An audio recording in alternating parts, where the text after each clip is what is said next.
Hello students, नमस्कार। Class 10th के students, मैं आज आपके लिए लेकर आया हूँ एक बहुत ही खूबसूरत पोयम नंबर 4। नाम है अमेंडा और इसका बच्चों से बहुत क्लोज रिलेशन है, बहुत संबंध बहुत नजदीक है। आप बहुत इंजॉयमेंट करने वाले हो। तो चलिए आज पोइट्री पढ़ते हैं। पोयम नंबर 4 नाम है अमेंडा। लिखा गया है रॉबिन क्लेन ने और इसका एक्सप्लेनेशन हम देखते हैं। सारे स्टेंजर्स को वन बाय वन पढ़ेंगे। तो चलिए शुरू करते हैं। Stanza number 1।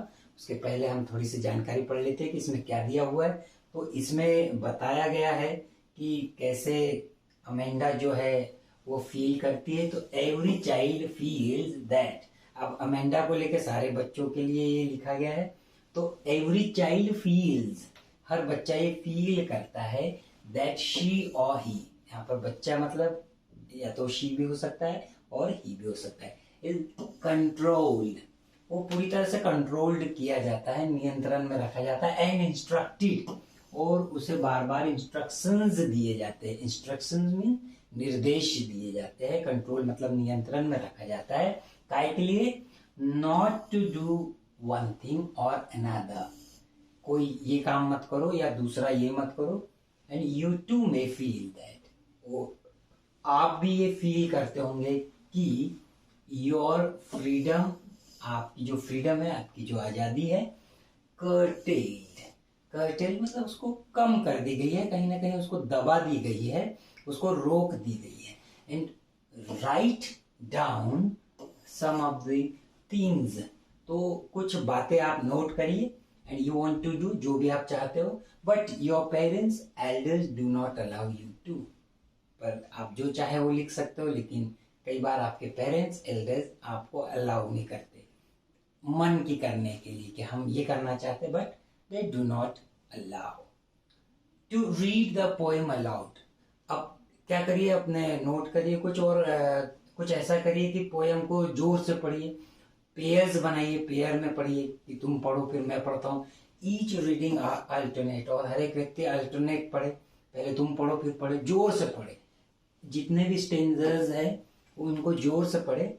You are in for surprise, तो आपको बहुत सरप्राइज मिलने वाला है, बड़ा वंडरफुल, बड़ा आश्चर्य लगने वाला है कि क्या मजा आएगा जब आप ऐसा कुछ करोगे। तो चलिए शुरू करते हैं।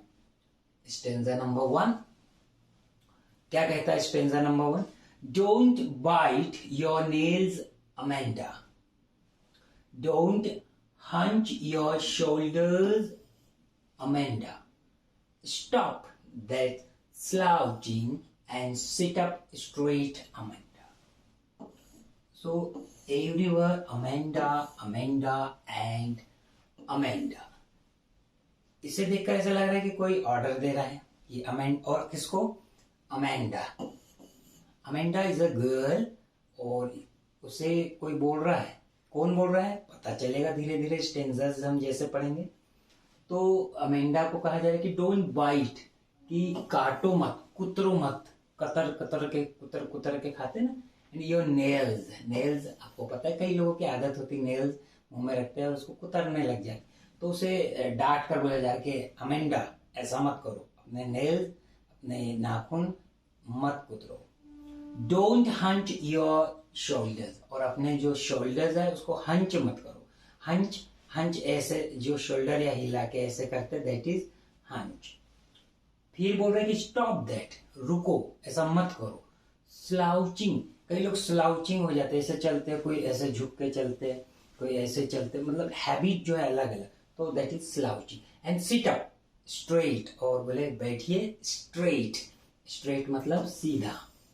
अमेंडा, तो ये स्टेंजा हमको पढ़ के ऐसा लग रहा है कि अमेंडा को ऑर्डर दिया जा रहा है कि अमेंडा ऐसा मत करो, अमेंडा वैसा मत करो, और ये आपको समझ में आ भी रहा होगा।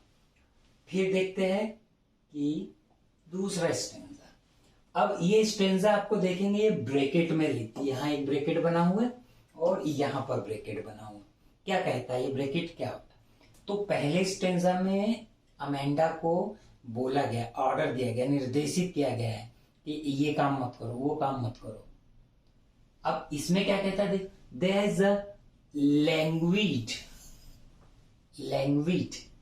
Emerald sea, where the soul here only, सिर्फ एकमात्र, inhabitant is me, a mermaid drifting, drifting का मीनिंग होता है मूविंग, और ब्लिसफुली मतलब बड़े आराम से, कामली, साइलेंटली।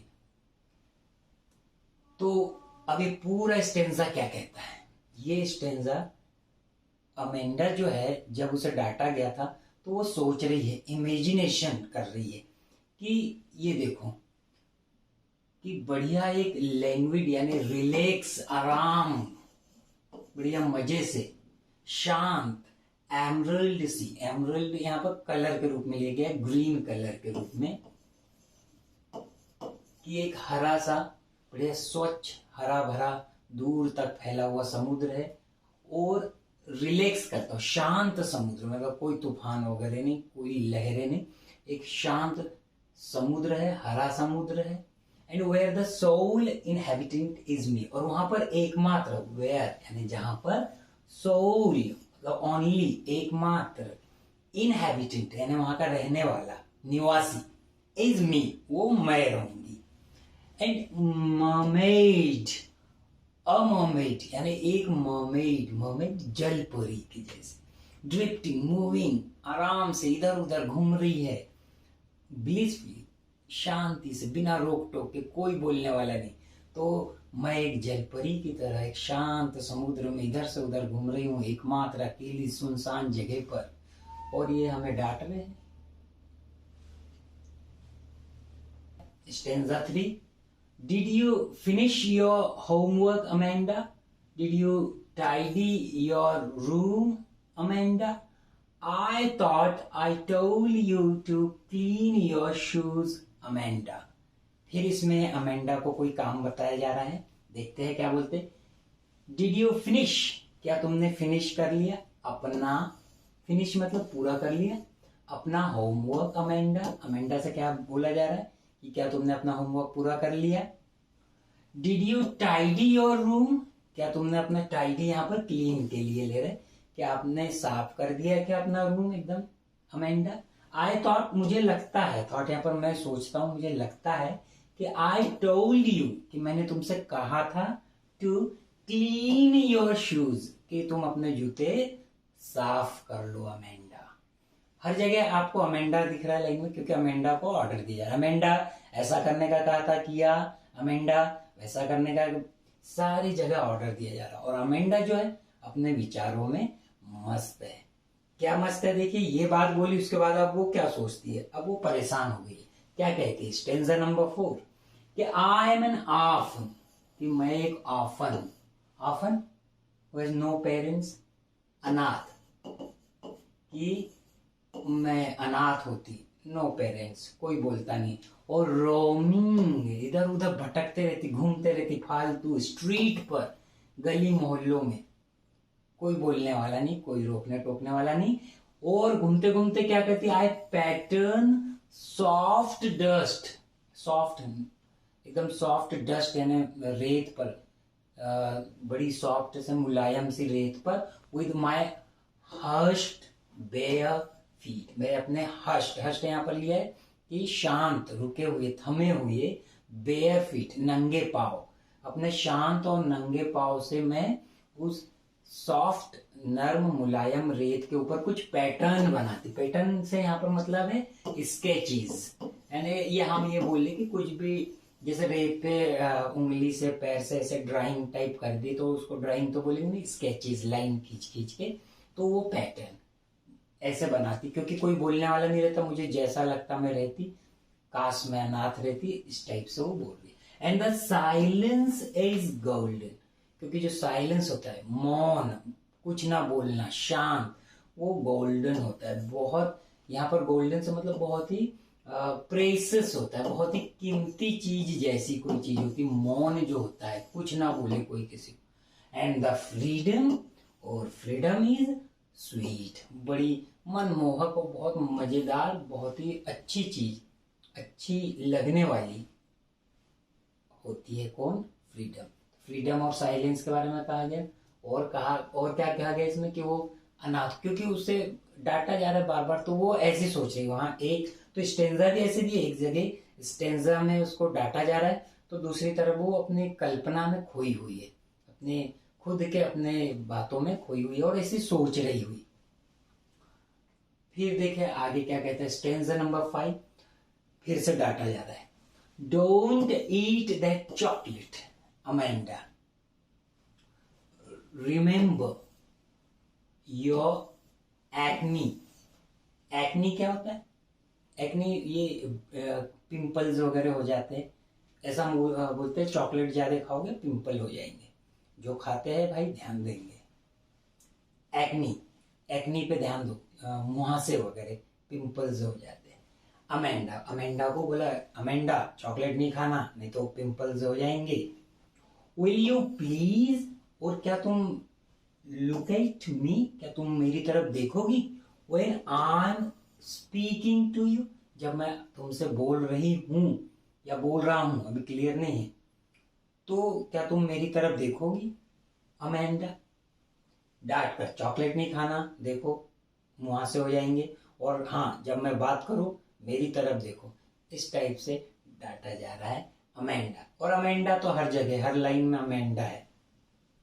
स्टेंजा नंबर 6 क्या कहता है? I am Rapunzel, I have not a care, life in a tower is tranquil and rare, I certainly never let down my bright hair.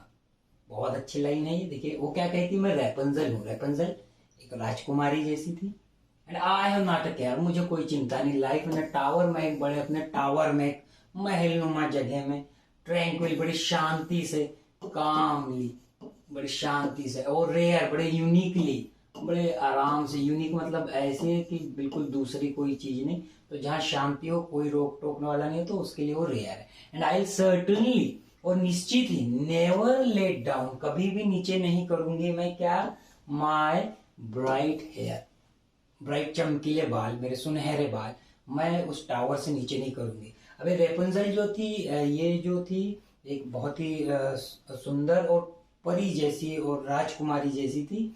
इसको एक ओल्ड विच ने, एक बुढ़ी सी विच, चुड़ैल ने कैप्चर करके रख लिया था, पकड़ कर रख लिया था, टावर में बंद कर दिया। वो वहीं रहती थी अकेले, और उसके बाल इतने लंबे थे कि ऊपर टावर से नीचे लटकाती थी, और वो जो ओल्ड विच थी वो उससे चढ़ के ऊपर आती थी। और फिर एक बार वो नहीं थी, उन्हें अपने बाल ऊपर खींचना भूल गई, तो एक राजकुमार आया और वो चढ़ गया, राजकुमार उसको लेके चला गया वहां से, उसने वहां से उसको कैद से मुक्त कर दिया उसको। ऐसी स्टोरी है, आप इसे डिटेल और पढ़िए। तो ये देखिए क्या कह रही है वो, बड़ी खुश की, ये देखो मैं तो एक राजकुमारी जैसी हूँ और बड़े आराम से जीवन जी रही हूँ, और इधर ये मुझे डांट रहे हैं। दोनों साथ में चल रहे, एक तरफ डांटना और वो अपने विचारों में खोई हुई है। और आखिरी स्टेंजा क्या कहता है कि stop that sulking at once Amanda, you are always so moody Amanda, anyone would think that nagged at you, I nagged at you Amanda. अब यहां पर क्या कहा जा रहा है कि सल्किंग, यानी तुम्हारा अपना जो व्यवहार है, वो व्यवहार जो है वो सल्किंग जैसा ना, बहुत बदतमीजी वाला व्यवहार है, तो उसे स्टॉप करिए, रोकिए। Once, at once, at once का मतलब होता है तुरंत, तुरंत रोकिए जो अपना बदतमीजी जो वाला व्यवहार है। You are always so moody, तुम बहुत मूडी हो, मूडी मतलब जो मूड होता है ना, तुनक, तुनक मिजाजी बोलते हैं जिसको, जिसका मिजाज चेंज हो जाता, कुछ भी बोला और बोला नहीं मुझे ऐसा नहीं करना, that Moody. Anyone would, anyone यानी कोई भी क्या सोचेगा, वुड थिंक कि कोई भी क्या सोचेगा, दैट कि आई नैग्ड, कि मैं तुम्हें नैग्ड करती हूँ। नैग्ड का मीनिंग होता है किसी को रोकना टोकना बार बार, ऐसा नहीं वैसा नहीं, तो ये होता है नैग्ड, रोकना टोकना। एट यू अमेंडा, तो ये अब इतनी सारी बात देखने के बाद, ये जो रोका टोका बोलना चल रहा है, डांटना चल रहा है अमेंडा को, ये कौन हो सकता है? नो डाउट ये इसकी मम्मी है भैया। जी हाँ सही, इसकी मम्मी ही है जो इसे डांट रही है। तो ये हमने देखा भी, पोइट्री बहुत सुंदर है, बहुत अच्छी पोइट्री है, अब सेंट्रल आइडिया भी देख लेते हैं हम, इसका क्या, इसकी थीम क्या कहती है कि the poem deals with the education of a child. ये पोइट्री पूरी जो है उसमें देख कि बच्चे की शिक्षा पे, लालन पालन पोषण शिक्षा दीक्षा, उस पर ये उसके इर्द गिर्द घूम रही है। क्योंकि कहानी में जो हमारी पोयम है, पोयम में क्या हो रहा है, माता जी उनकी डांट रही बार बार, ऐसा मत करो ऐसा। तो माता जी सिखाने के लिए डांट रही है। माता जी की दुश्मनी नहीं है अमेंडा से। इट हाईलाइट्स द स्ट्रगल, और ये हाईलाइट कर रही, दिखाती है, यानी उस पर रोशनी डाल रही है। काय पे? स्ट्रगल्स, संघर्ष करने पे, फेस्ड, सामना कर रहे संघर्षों का, बाय द चाइल्ड, बच्चे कैसे संघर्षों का सामना कर रहे हैं, उनको क्या प्रॉब्लम्स आती, क्या समस्या आती है, और उसका मुकाबला करते हैं। And here in this poem, और यहाँ पर इस पोएम में और क्या है, बच्चा अमेंडा इज प्रिपेयर्ड, उसे प्रिपेयर्ड किया जा रहा है, तैयार किया जा रहा है, टू बी एक्सेप्टेबल, यानी जिसे हम स्वीकार करने योग्य इन सोसाइटी, समाज में, समाज उसे स्वीकार करे, समाज माने कि हाँ अमेंडा बहुत अच्छी है, उसका व्यवहार बहुत अच्छा है। तो ये काम माताजी डांट के समझाकर कर रही है। And her thoughts are not given sufficient space, और एक और चीज देखे कि उसके जो थॉट्स है अमेंडा के, उसको नॉट गिवन सफिशिएंट स्पेस, पर्याप्त स्पेस यानी तवज्जो नहीं दी जा रही, पर्याप्त उसको मान नहीं रहे कि हाँ इसके विचार भी है। और होता भी है, बच्चों के विचारों को ज्यादा फैमिली में ध्यान नहीं देते, लेकिन देना चाहिए। Thus making, और इस प्रकार मेकिंग हर सो एंग्री, इस प्रकार वो क्या हो रहा है, उसे वो एंग्री कर रहे, नाराज कर दे रहे। एंड शी विशेज, और इस वजह से वो क्या विश कर रही है, इच्छा कर रही है, एंग्री हो जा रही है, नाराज हो जा रही, तो टू बी एन ऑफन, कि काश में के ऑफन होते, अनाथ होती, कोई बोलने वाला नहीं होता। उसी इसमें स्टेंजा में दिया था ना, हमने पढ़ा कि मैं अनाथ होती, घूमते रहती, कुछ भी करती, देखो कोई नहीं बोलता। एंड द कंटिन्यूस नैगिंग, और कंटिन्यूस नैगिंग, लगातार उसको नैगिंग की जा रही है, टोकना किया जा रहा है, टोकना, रोकना, ये नहीं करो वो नहीं करो, तो ये निरंतर होने से हैज मेड हर इरिटेबल, उसको इस बात ने इरिटेबल बना दिया, बड़ा वो चिढ़ गई थी, और चिढ़ जाने की वजह से वो अलग अलग प्रकार के विचार बता रही थी। तो ये सेंट्रल आइडिया हमारा है पोएट्री का। और मुझे लगता है कि इसके बाद जरूरत नहीं है, क्वेश्चन आंसर्स हम डिस्कस करेंगे नेक्स्ट पार्ट में, नो डाउट। पर ये पूरा समझने के बाद आपके क्वेश्चन आंसर बहुत इजी हो जाने वाले हैं। पोएट्री बहुत सिंपल है और बहुत अटैचमेंट रहेगा आपका, क्योंकि बच्चों के आसपास घूम रही है, तो आपको बहुत पसंद आई होगी, और आप इसे स्टडी करिए। तब तक के लिए गुड बाय। नेक्स्ट पार्ट में मिलते हैं क्वेश्चन आंसर के साथ।